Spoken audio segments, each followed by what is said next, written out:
like always, appreciate you guys coming out and covering Penn State football. You know, you talk about the stats that we talk about all the time. We won the field position battle. The story of the game obviously was the turnover battle, 4 turnovers to 0. We got to get more points off of those turnovers, but obviously that had a huge factor in the game when you talk about time of possession and field position. We did not win the penalty battle. And then the explosive play battle, although our offense reached their goal, we gave up too many on defense, specifically on 3rd and long. So overall, there hasn't been too many Big Ten teams in the history of the Big Ten to come on the road and get a win in the SEC. So we're very, very proud of that. I also think we've had a very challenging schedule to open the season on the road in Big Ten play. Then a home game, and then on the road again. This team here has 5 home games to start the season, so I'm proud of our guys. We'll enjoy this win for a couple hours and then get back to work tomorrow. But I open up the questions. Mark Brennan and then Greg Pickle. James, can you assess the play of your offensive line against a pretty stout defensive front and address the way that it seemed to get better even as the game went along? How important is that for you guys moving forward? Yeah, we're getting better up front and at tight end. I think we're doing some things scheme-wise to help them.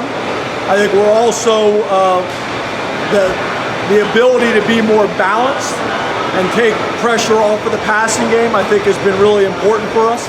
We also have some dynamic backs that help creating some explosive plays, whether that is Kevon or Kaytron or Nick. Love to see Devin Ford get in there. Devin Ford is one of my favorites. I shouldn't have favorites. But the way he's handled his entire Penn State career, he's one of our MVPs. He's doing it on special teams right now. He's got a nice role on offense. Really proud of him. Greg Pickle and Audrey Snyder. You said on Tuesday that stopping the rushing attack would be a challenge. Your defense obviously was up for that challenge. So why do you think you're so good for today and how do you want the section? We emphasized it all week long. We were able to make them one-dimensional. To a degree. You know, obviously there's some things that we got to get cleaned up in the passing game, but overall that was the plan. You know, we wanted this quarterback, put him in position to have to beat us, and I think we did that. They got 2 guys that are challenging. The starter, obviously 6'7", 250 pounds, is hard to bring down. We got a bunch of sacks today. We could have had more. But he's hard to bring down, and then the other guy is as dynamic as it gets. So the game really played out the way we hoped it would have played out. Offensively, defensively, and special teams, really all 3 phases. Audrey Snyder and John Sauber. James, what do you think of the effort you got from the decent top court for this guys? Yeah, it's been good. You know, we've been talking about sacks, and you guys don't want to hear that the ball's coming out on time and why don't we have more sacks and more pressures. It was good to get them today. It's good to get the turnovers today. We were more disruptive. You know, I thought one of the drives that was concerning for me is we started out with a tackle for loss, lined up in the neutral zone and let them off the hook. So we got to clean some things up front, but I do think those 2 guys, a decent end chop, were able to be really disruptive. A number of guys were. Thought we did a good job with our 3rd down package in terms of pressuring, but with mobile quarterbacks, we can't rush past the quarterback and leave wide open lanes. So there's things to improve on that we got to clean up, but overall pretty good. John Sauber and then Rich Scarcella. James, what changed that allowed you guys to finish plays and get those turnovers this week that you haven't gotten previously? I think it's our guys getting more and more comfortable and confident with the tweaks of the scheme. I think we were able to get more pressure today. We would have had this many turnovers in the first couple games, but we dropped them. We made some tough, big-time interceptions today, where in weeks past we dropped a few of those. So I'm not necessarily sure what the difference was. We'll talk about it, but we got to build on that. That's obviously what we prefer. Rich Scarcella and then Mike Gross. James, what do Nick and Kaytron bring to the offense? You mentioned the word dynamic. What do they bring to the offense? And have you ever seen 2 freshmen have this kind of impact in their first 3 games of their career? No, I have not seen 2 guys have this type of success in their career. we were pretty excited. Obviously signing them, we were pretty excited once they got on campus because recruiting is wonderful, but you never truly know till they show up on campus. And they kept making plays and doing things. They kind of have a complementary style, but they both have the ability to make plays. I think K-Tron has got really good vision, and he takes a 4-yard run to a 12 or 16-yard run on a consistent basis. And then, as we know, Nick has the ability to go 80. So they're doing well. I think Jalen Sider's done a great job of getting them ready from a mental perspective as well. Protections, all that stuff. But been pretty impressed. Mike Grossman, Donnie Collins. Jay, since how Sean played in particular, it seems like maybe a little bit more playing runs today. No more playing runs for him. But I thought he played really well. It's going to be a lot of things that he does that doesn't show up on the stat sheet from a protection standpoint, from a run game perspective, re-ID in the front, bringing the receiver in to block the extra man. He's just playing really well right now and doing all the things that we need him to do. He's got room for growth as well, but I'm very happy with him and I'm very pleased with him. But we really didn't have more design runs this week. Donnie Collins and Dan Jones. James, you guys had a bunch of stops in the red zone. What made you guys so successful there, and how big was it early to get the field goal after they got it? Yeah, we didn't feel like we had started out the year playing red zone defense the way we think we could. We continue to work on it. We'll work on it again this week.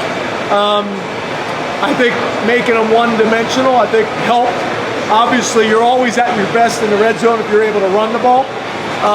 And we were able to limit their impact in the running game. And then our guys are just getting more confident and comfortable with the red zone coverages that we're playing. Some of the nuances of it, if that makes sense. So I'm proud of our guys to hold that team again on the road in the SEC without an offensive touchdown for the majority of the game is significant because they got some good athletes. Dave Jones and Daniel Allen. You don't see a quarterback get lit up like that very often in the open field. What were your first thoughts when you saw that hit? Looking at Clifford, finding out I guess he was okay, and beyond that, you must have been watching him for a few plays and a few minutes after. Yeah, to be honest, I leave that to our medical people. I watch him as well, and his teammates do, but he popped right up. He's taken some big licks in his career. He's a tough kid, been through a lot, both physically and mentally, and I'm proud of him. I'm really proud for Sean Clifford right now, and I'm proud of our team to come down here and get this type of win and a gutsy performance. A lot of things, again, that won't show up in the stat sheet, but he's a tough guy. That was a big hit. That was a physical game. I'm not sure where you guys are sitting, but down there on the field, there was a fast, physical game. Daniel Allen, and then this last question we go to John McGonigal. James, we saw a lot of that from Carter today in extended action. He really seemed to put himself well. How would you assess his play? And then I saw you traveled, I think, 19 true freshmen. What do you think they got out of this environment? Yeah, great experience for these young freshmen to come here in the SEC, get a feel for this environment, what it means. I think, Abdul, as you guys know, you've seen, in the little that you've seen him, he flashes. I know you guys have all seen it. We've been excited about him. He's so mature, picking things up quickly. He's fast, he's aggressive. Something about that number 11, I'm not sure, but it's had a lot of success here at Penn State. And I'm glad for the letterman that wore it before that he's representing it the right way. But obviously, if he didn't have the game where he got sent to the sideline, you just saw more of that. And hopefully, we'll continue to build on this with him. John McGonigal, and then players will be out on the field. You mentioned it was a challenge with not seeing me there, but back-to-back years on the Post, I'm sorry. and traveling both years back-to-back now over at Penn State. Would you like to see these kind of series, these something on the regular season, continue in the future? No.